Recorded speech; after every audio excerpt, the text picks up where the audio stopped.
नमस्कार, स्वागत है आपका बिहार समाचार में। शराबबंदी पर आज बिहार में बड़ा फैसला हुआ। साथ ही बिहार की शिक्षक बहाली और अन्य सरकारी नौकरियों को लेकर भी बड़ी खबर है। बिहार के किसानों के लिए, गरीबों के लिए भी सरकार ने कई ऐलान किए। आज की प्रमुख खबरों पर बात करेंगे, खबरों में अंत तक बने रहें। हर साल होली से पहले बिहार में लाखों लीटर शराब बरामद की जाती है। इस बार भी लगता है खूब बिहार में शराब बिकने वाला है। जहां मन तहां बिहार में शराब की डिलीवरी होने वाली है और ऐसा हर एक नेता लगभग दावा कर रहे हैं। अब तो बीजेपी विधायक ने भी साफ कह दिया है कि बिहार में शराब मिलता तबे ना लोगवा हिलता। यदि बिहार में शराब ना मिली तो लोग ना हिली। देखिए, बिहार के बेतिया में लोरिया से बीजेपी विधायक विनय बिहारी ने बिहार में शराबबंदी को पूरी तरीके से फेल बताया। इन्होंने कहा कि या तो इसे ठीक से लागू करो या हमेशा के लिए समाप्त कर दो। बीजेपी खुद कह रही है कि बिहार में शराबबंदी के बावजूद अवैध शराब की बिक्री जारी है और सरकार को अपने फैसले पर अब विचार करना होगा। बीजेपी विधायक जी ने कहा कि जब शराब मिलता तबे ना लोगवा हिलता, शराब ना मिली तो लोगवा ना हिली। जब मिलता बिकता लोग जेलो जाता, ओकरा बादो यदि सुधार नहीं खे तो सरकार को अपन फैसले पर विचार करे के चाहिए। अब समय आ चुका है, इंतजार की घड़ियां खत्म हो गई है। बस कुछ ही दिनों में TRE 4 का नोटिफिकेशन जारी होने वाला है। शिक्षक बहाली के चौथे चरण का नोटिफिकेशन जारी हो रहा है। देखिए, बिहार सरकार के द्वारा किए गए बैठक में यह बड़ा फैसला ले लिया गया कि चौथे चरण की शिक्षक बहाली का नोटिफिकेशन मार्च महीने में होली के बाद जारी कर दिया जाएगा। नोटिफिकेशन जारी होने के बाद अप्रैल महीने के कुछ सप्ताह तक यानी लगभग 1 महीने तक ऑनलाइन आवेदन की प्रक्रिया चलेगी। BPSC की तरफ से यह भी घोषणा कर दी गई है कि TRE 4 की परीक्षा सितंबर महीने में आयोजित की जाएगी। परीक्षा के बाद उत्तर पुस्तिकाओं के मूल्यांकन और अन्य प्रक्रियाओं में तेजी से पूरा किया जाएगा और नवंबर महीने तक रिजल्ट भी जारी कर दिया जाएगा। बता दें कि चौथे चरण की शिक्षक बहाली में 46,000 शिक्षकों की बहाली होने वाली है। बिहार में शराबबंदी पूरी तरीके से फेल है और ये हर नेता को पता है। इसीलिए तो पूरे दावे के साथ कह दिया गया है, सरकार को चुनौती दे दी गई है कि आपकी शराबबंदी की कितनी खराब स्थिति है ये साबित करके दिखाऊंगा। जरा देखिए, राजद के MLC सुनील कुमार सिंह ने सरकार को सीधा कहा है कि मैं विधानसभा में शराब की डिलीवरी करके दिखाऊंगा। एक फोन करूंगा, शराब की डिलीवरी लेकर विधानसभा में आ जाएंगे लोग। इन्होंने दावा करते हुए कहा कि जिस दिन सदन का आखिरी दिन होगा उस दिन सदन के प्रांगण में ही शराब की हम डिलीवरी करवा कर दिखाएंगे। इन्होंने मीडिया से भी कहा है कि आप लोग बस कैमरा ऑन रखिएगा और देखिएगा कि इस तरह से बिहार के विधानसभा में शराब की डिलीवरी होती है।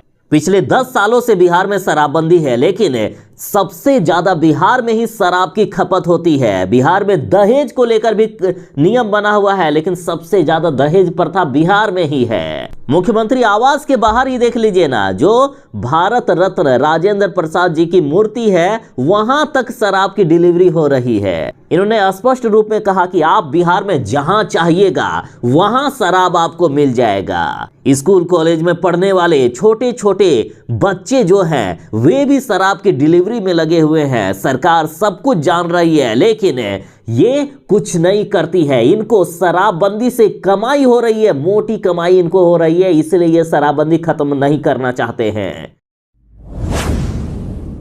जब भी शराबबंदी को लेकर कोई भी बात होती है, नीतीश कुमार जी एकदम चुप्पी से साध लेते हैं, मानो उनको सांप सूंघ गया हो। क्योंकि हर कोई जानता है, नीतीश कुमार जी भी इस बात से वाकिफ है कि बिहार में हमारी शराबबंदी की क्या स्थिति है और शराबबंदी की कितनी बिहार में खराब स्थिति है। इसका खुलासा खुद नेताओं ने कर दिया है। बिहार में शराबबंदी की समीक्षा की मांग हो रही है और अब विधायकों ने तो यहां तक कह दिया कि आपकी शराबबंदी कितनी खराब है, आप अपने पुलिस वालों का, अपने सरकारी अधिकारियों का, अपने नेताओं का, अपने विधायकों का, यहाँ विधानसभा में बैठे विधायकों का ही आप ब्लड टेस्ट करवा लीजिएगा ना, कितने लोग शराब पीकर आए हैं, कितने लोग शराब पीते हैं, इसकी पूरी हकीकत सामने आ जाएगी। यदि आपको लगता है कि शराबबंदी सफल है तो एक बार हिम्मत है तो विधानसभा में बैठे हुए नेताओं का ही आप ब्लड टेस्ट करवा लीजिए। देखिए, कांग्रेस विधायक अभिषेक रंजन जी ने सीधा सरकार को चुनौती दे दी है कि यदि लगता है कि शराबबंदी कानून की समीक्षा नहीं होनी चाहिए, यदि बिहार सरकार को लगता है कि हमारी शराबबंदी कानून सफल है, तो हिम्मत है तो अपने पुलिस अधिकारियों का, अपने सरकारी कर्मचारियों का, अपने नेताओं का ब्लड टेस्ट करवा कर देख ले।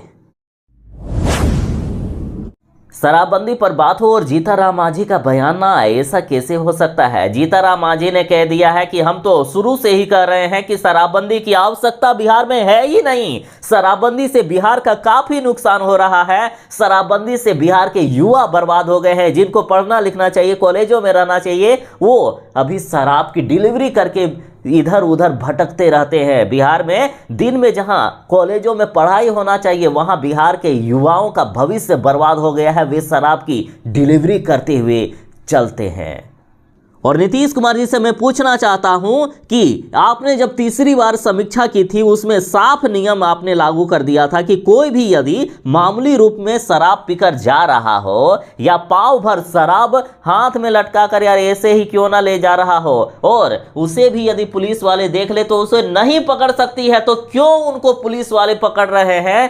थोड़ी मोड़ी मात्रा में शराब पीना या ले जाना गुनाह नहीं है, फिर भी पुलिस वाले ऐसे लोगों को पकड़ रही है। ये बात नीतीश कुमार जी को सोचना चाहिए और पुलिस वालों को सीधा संकेत देना चाहिए कि थोड़ी मोड़ी शराब पीने पर नहीं पकड़े। जो बिहार में बड़े बड़े शराब तस्कर हैं, जो बड़े बड़े शराब माफिया हैं, उनको पैसा लेकर छोड़ा जा रहा है। पकड़ना है तो उनको पकड़ो ना। बिहार में शराबबंदी तो है ही नहीं, शराब की होम डिलीवरी हो रही है। बिहार में कहीं भी शराब पहुंच रहा है और ये खुद जीतनराम मांझी कह रहे हैं। बिहार की बेटियों के लिए बड़ी खुशखबरी है। नीतीश सरकार होली के बाद बिहार की लड़कियों को 50-50 हजार रुपया की राशि देने वाले हैं। देखिए, मुख्यमंत्री कन्या उत्थान योजना के तहत इंटर पास करने वाली बिहार की लड़कियों को नीतीश सरकार 25,000 रुपये और ग्रेजुएशन पास करने पर 50,000 रुपया की राशि देते हैं। तो जिन लड़कियों ने ग्रेजुएशन पास कर लिया है, उनको होली के बाद 50-50 हजार रुपये दिए जाएंगे और ये ऐलान विभाग ने कर दिया। मुख्यमंत्री कन्या उत्थान योजना के तहत लाभार्थी छात्राओं को सीधे उनके बैंक खाते में राशि भेजी जाएगी। योजना के तहत अब तक विभिन्न सत्रों की लगभग 43,000 छात्राओं को लाभ मिल चुका है। वहीं स्नातक सत्र 2021 से 24 तक कुल 80,000 आवेदन प्राप्त हुए हैं। तो जिनको अभी तक पैसे नहीं मिले हैं, होली के बाद उनको पैसे दे दिए जाएंगे। कभी न कभी आपने भी ये परेशानी झेली ही होगी कि भले ही जमीन आपका है, भले ही आप जमीन के मामले में सच हो, लेकिन पुलिस वाले आपको ही परेशान करते हैं। कोई यदि अगला पार्टी पुलिस वालों को कुछ पैसे दे दे तो जनता को परेशानी का सामना करना पड़ता था। इसलिए बिहार के उप मुख्यमंत्री विजय कुमार सिन्हा जी ने बड़ा आदेश दिया कि भूमि विवाद में अब पुलिस की मनमानी नहीं चलेगी। किसी भी सूरत में नहीं कर सकेंगे पुलिस वाले अब जनता को परेशान। ये खबर सिर्फ आपके लिए ही नहीं बल्कि आपके दोस्तों के लिए भी जरूरी है, इसलिए शेयर जरूर ही कर दीजिएगा उन तक। देखिए, राज्य में भूमि विवाद से जुड़े मामलों को लेकर अब पुलिस की मनमानी पूरी तरीके से खत्म होगी। उप मुख्यमंत्री सह राजस्व एवं भूमि सुधार मंत्री विजय कुमार सिन्हा जी ने कड़ा आदेश जारी करते हुए ये कहा है कि भूमि विवाद राजस्व और न्यायिक प्रक्रिया का विषय है, ना कि पुलिस का। ना तो थानों की इसमें मनमानी चलेगी और ना ही पुलिस की आड़ में किसी को डराया धमकाया जाएगा। उप मुख्यमंत्री जी ने कहा कि भूमि विवाद के मामलों में पुलिस केवल कानून व्यवस्था बनाए रखने तक ही सीमित रहेगी। बिना कोर्ट या दूसरे सक्षम प्राधिकार के आदेश के पुलिस ना तो कब्जा दिला सकेगी और ना ही किसी प्रकार का निर्माण कार्य या चार दीवारी करा पाएगी। और यदि बिना सक्षम प्राधिकार के आदेश के किसी स्तर पर ऐसा किया गया तो संबंधित पदाधिकारी के खिलाफ कड़ी कार्रवाई तय है। राबड़ी देवी जी ने कहा है कि बिहार में इस बार हमारी सरकार बनी थी, लेकिन इन एनडीए वालों ने, इन नीतीश सरकार ने वोट चोरी करके सरकार बदल दी। देखिए, बिहार विधानसभा में राबड़ी देवी जी ने बड़ा आरोप लगाया है। राबड़ी देवी जी ने कहा है कि सरकार वोट चोरी करके अपनी सरकार बनाए हैं। बिहार की जनता ने हम लोगों को वोट दिया था, लेकिन मशीन के माध्यम से वोट चोरी कर लिया गया। सिर्फ बिहार ही नहीं बल्कि हरियाणा और महाराष्ट्र में भी वही हुआ। राबड़ी देवी जी ने बयान दिया है कि वोट में तो हमारी जीत हुई थी, ये लोग चोरी से सरकार बनाए हैं और चोरी से ये लोग चुनाव जीते हैं। हम लोगों की वोट चोरी की गई है। महागठबंधन को 1,90,00,000 वोट मिला था, जबकि एनडीए को इससे आधा ही वोट मिला था, लेकिन वोट चोरी की गई, मशीन के माध्यम से वोट की चोरी की गई। बाकी आप जनता को क्या लगता है, क्या इस बार में वोट चोरी करके एनडीए की सरकार बनी है? कमेंट में अपनी राय जरूर दीजिएगा। अब तक आप एटीएम से पैसे निकालते थे, लेकिन अब बिहार में एटीएम से अनाज मिलेगा। बिहार ने केंद्र सरकार के प्रस्ताव को स्वीकार कर लिया है। देखिए, यदि आप राशन डीलर के यहाँ अनाज लेने के लिए जाते हो तो कई परेशानी का सामना करना पड़ता है। कई बार आपको अनाज कम मिलता है, कई बार खराब क्वालिटी के अनाज मिलता है, कई बार आपके अनाज दूसरों को दे दिया जाता है। लेकिन अब बिहार की राशन व्यवस्था अब बदलने वाली है। राज्य में जल्द ही ग्रीन एटीएम से गेहूं और चावल मिलने लगेंगे। इसकी शुरुआत पटना से पायलट प्रोजेक्ट के तौर पर होगी और इसे लागू होने के बाद बिहार देश का चौथा राज्य बन जाएगा जहां एटीएम मशीन से राशन मिलेगा। साथ ही इधर बिहार सरकार की मंत्री लेसी सिंह जी ने कहा है कि जैसे एटीएम के माध्यम से लोग पैसा निकालते हैं, वैसे ही अब एटीएम के माध्यम से राशन कार्ड धारी अपना अनाज निकाल पाएंगे। अब जो भी राशन कार्ड धारक है उनको सही एवं बिना किसी परेशानी के उनका राशन मिल सके, यही सरकार का पहल है। वाह रे बिहार सरकार, करोड़ों रुपए का चोरी ये ऐसे करती है कि इनके चोरी को अखबारों में छाप छाप कर इनकी वाहवाही की जाती है। देखिए, बिहार में 92,133 करोड़ रुपए किसने और कहां खर्च कर दिए, कहां चोरी हो गई, इसका कोई हिसाब ही नहीं है। सीएजी को नहीं मिला इसका हिसाब। देखिए, बिहार में 92,133 करोड़ रुपए किसने और कहां खर्च किया, इसका हिसाब किताब ही नहीं है। नियंत्रक एवं महालेखा परीक्षक यानी कैग ने बिहार में 31 मार्च 2025 तक 92,133 करोड़ रुपए के उपयोगिता प्रमाण पत्र लंबित अथवा अनुपलब्ध रहने से राज्य की वित्तीय जवाबदेही पर गंभीर प्रश्न किए हैं। वैसे भी जुलाई 2025 में जारी कैग की लेखा परीक्षक रिपोर्ट के अनुसार विपक्ष ने 70,000 करोड़ रुपए के कथित घोटाले का आरोप लगाया था और ये घोटाला अब लगातार बढ़ते जा रहा है। इस बार आरोप लग रहा है कि 92,133 करोड़ रुपए का घोटाला हुआ है।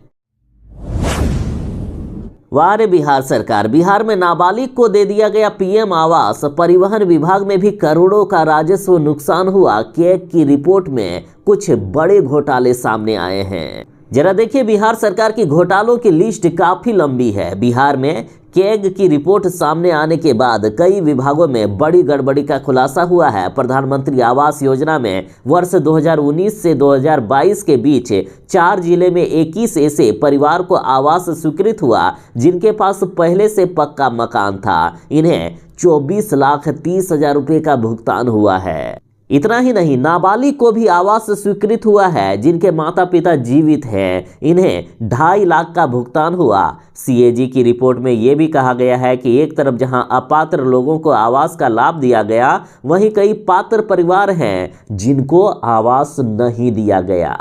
परिवहन विभाग से भी करोड़ों का नुकसान दिखाया गया है। इस तरह से बिहार में कुछ बड़े घोटाले किए गए। बिहार सरकार ने घोषणा की कि बिहार के सभी सरकारी कर्मचारियों को होली से पहले सैलरी मिलेगी। सिर्फ बिहार के ही सरकारी कर्मचारी नहीं, बल्कि केंद्र सरकार के भी जितने कर्मचारी हैं उन सभी को होली से पहले वेतन दे दिया जाएगा। और आज अधिकांश कर्मचारियों के खाते में सुबह सुबह ही वेतन क्रेडिट भी हो गए हैं। जिनको वेतन नहीं मिले हैं उनको कल तक मिल जाएगा। साथ ही बिहार सरकार ने कहा कि वैसे पर्व त्योहार के समय बिहार सरकार की तरफ से हर बार कर्मचारियों को पहले ही वेतन देने की व्यवस्था है और इस बार 4 मार्च को होली है। 28 फरवरी से पहले हर हाल में कर्मचारियों को वेतन दे दिया जाएगा। बिहार में 52 लाख आंगनबाड़ी बच्चों को मई तक मिलेगी 2 सेट पोशाक। 213 करोड़ रुपए की राशि मंजूर कर दी गई है। और ये बातें समाज कल्याण मंत्री मदन साहनी ने विधान परिषद में बताया है कि इस साल अप्रैल मई तक 52 लाख बच्चों को पोशाक उपलब्ध करा दी जाएगी। साथ ही कामकाजी महिलाओं के बच्चों के लिए 490 आंगनबाड़ी केंद्रों में पालन घर की भी व्यवस्था की गई है। इतना ही नहीं, बिहार में 2500 आंगनबाड़ी केंद्रों का भी चरणबद्ध तरीके से निर्माण किया जाएगा। नवादा में 60 आंगनबाड़ी केंद्र बनाए जाएंगे। बिहार के किसानों के लिए खुशखबरी है। जो किसान क्रेडिट कार्ड के तहत लोन लेते हैं तब अब उनको लोन चुकाने में ज़्यादा समय मिलेगा। अब 5 साल की जगह 6 साल मिलेगा लोन चुकाने के लिए। देखिए, सरकार ने किसानों के हित में बड़ा फैसला लिया है। अब केसीसी की अवधि 5 वर्ष के जगह 6 वर्ष कर दी गई है। इतना ही नहीं, पहले जितना किसानों को लोन मिलता था तो अब अपेक्षाकृत अधिक मात्रा में किसानों को ऋण भी मिलेगा और चुकाने के लिए समय सीमा भी ज़्यादा मिल गई है। जो अग्निवीर बनना चाहते हैं जल्दी से आवेदन करें। लगातार सर्वर डाउन हो रहा है। लास्ट में यदि सोचोगे कि आवेदन करेंगे तो हो सकता है कि आवेदन ही ना हो पाए, वेबसाइट ही ना खुल पाए। देखिए, इंडियन आर्मी अग्निवीर वैकेंसी के लिए आवेदन प्रक्रिया शुरू हो चुकी है। पिछले 13 फरवरी से ही ऑनलाइन आवेदन लिया जा रहा है। आवेदन करने की अंतिम तारीख 1 अप्रैल 2026 तक रखी गई है, जबकि अग्निवीर के लिए लिखित परीक्षा 1 जून से लेकर 15 जून 2026 के बीच आयोजित की जाएगी। जो आवेदन करना चाहते हैं वे वेबसाइट joinindianarmy.nic.in पर जाकर आवेदन करें। इस बार आयु सीमा में भी छूट दी गई है। आयु सीमा 17.5 वर्ष से लेकर 22 वर्ष तक की गई है। वहीं सोल्जर टेक्निकल पदों के लिए अधिकतम आयु सीमा 23 वर्ष और फार्मा पद के लिए 25 वर्ष अधिकतम आयु सीमा है। सड़क हादसा में पीड़ितों के लिए सरकार ने कुछ बड़े कदम उठा लिए हैं। नीतीश सरकार ने तय किया है कि अब सड़क हादसे में मृतक के आश्रितों को अब पहले से डबल मुआवजा मिलेगा। परिवहन विभाग की तरफ से अब 2 लाख की जगह 4 लाख रुपए दिए जाएंगे। प्रवासी मजदूरों के लिए भी सरकार ने कहा है कि अब किसी प्रवासी मजदूर की बिहार के बाहर या देश के बाहर कहीं भी यदि मौत हो जाती है तो शव को राज्य सरकार के खर्चे पर घर लाया जाएगा। साथ ही राज्य के बाहर किसी हादसे का शिकार यदि कोई होता है तो उसका खर्चा भी सरकार उठाएगी। अब बिहार में पुलिस अधिकारियों पर मुकदमा चलाने से पहले लेनी होगी अनुमति। देखिए, अब पुलिस अधिकारियों पर नया नियम लागू हो गया है। अब राज्य में किसी भी स्थान पर पदस्थापित बिहार पुलिस के सभी वर्ग एवं प्रवर्ग के अधिकारियों और कर्मचारियों पर मुकदमा चलाने के लिए संबंधित प्राधिकारी को बिहार सरकार से अनुमति लेनी होगी। अधिसूचना के अनुसार BNSS 2023 की धारा 218 की उपधारा 2 में उल्लिखित केंद्र सरकार के स्थान पर अब राज्य सरकार को लागू माना जाएगा। BNSS धारा 218(2) के तहत ये नियम इस उद्देश्य से बनाया गया है कि ड्यूटी से संबंधित कार्यों के लिए पुलिस कर्मियों के खिलाफ प्रतिशोधात्मक या मनमाने अभियोजन से पुलिस के कामकाज में बाधा न आए।